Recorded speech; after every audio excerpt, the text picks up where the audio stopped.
Uma aula sobre ciência e saúde.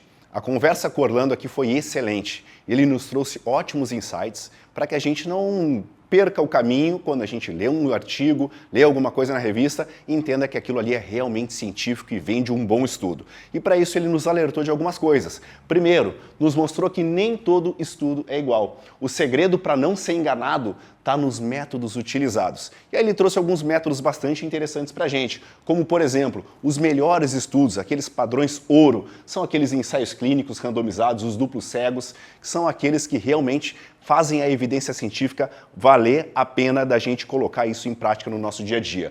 Mostrou que existem muitos estudos observacionais, mas eles apenas coletam dados sem fazer intervenção.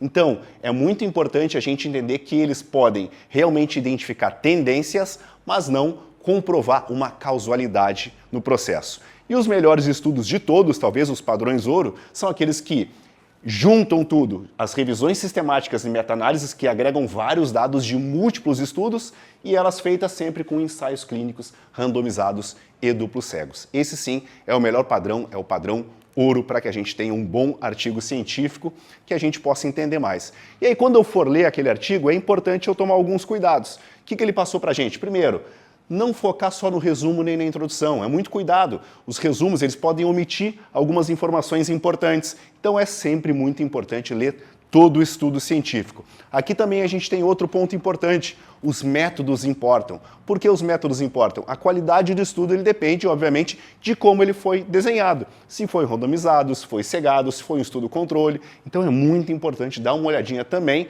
na maneira que esse estudo foi desenhado. O que mais ele trouxe para a gente? O tamanho da amostra e as desistências que houveram nesse estudo. Por exemplo, estudos maiores, obviamente, são muito mais confiáveis. Então, se eu tive desistências nesse grupo de pessoas que estão sendo estudados, eu tenho que levar isso em consideração, porque isso pode distorcer algum resultado de estudo. Outra coisa importante também que eu posso ter como olhar crítico para o estudo é entender a diferença de significância para relevância. Como seria isso? Por exemplo, um estudo ele pode dizer que todas as pessoas perderam peso ao longo do ano. Sim, isso é verdade. Mas se elas perderam só 0,2 quilos ao longo desse ano? Então essa é a grande diferença da significância para a relevância do estudo. E claro, muito importante também, todos os estudos eles podem ver com isso. Ele comentou conosco que existem muitas revistas predatórias. São essas revistas que têm determinados conflitos de interesse e que usam alguns estudos patrocinados para poder fazer publicação. Então, empresas elas podem sim financiar estudos e influenciar resultados. Por isso, sempre verificar se tem conflito de interesses para que a gente possa ler esse artigo. Pensando nisso, não confie apenas no título ou no resumo, leia todo o artigo, veja os métodos, resultados completos. Vamos ver também exatamente para ficar atento sobre as práticas que podem distorcer esse artigo científico, como repetir análises até encontrar, ficar massageando os dados até encontrar aquilo que eles desejam realmente e considerar sempre o contexto.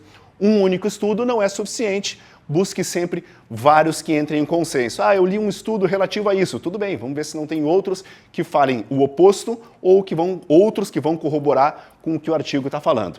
Quer fazer um checklist rápido de como ler um artigo científico? Olha que interessante aqui, ó. Para avaliar o estudo, ele tem que ter uma hipótese principal muito clara, ele tem que ter um estudo randomizado ou cego, ele tem que ter os endpoints primários, secundários e ver se foram bem definidos, tem que ter uma amostra suficientemente representativa, grande, tem que entender se houve desistências significativas durante os grupos, se os resultados foram aplicáveis ao mundo real, isso é muito importante, e se houve, claro, conflito de interesses na hora de escrever esse artigo. Uma aula sobre ciência e saúde. É que o Orlando nos trouxe, um dos maiores pesquisadores brasileiros hoje no mundo, ensinando a gente a ser um pouco mais crítico com as notícias que saem por aí.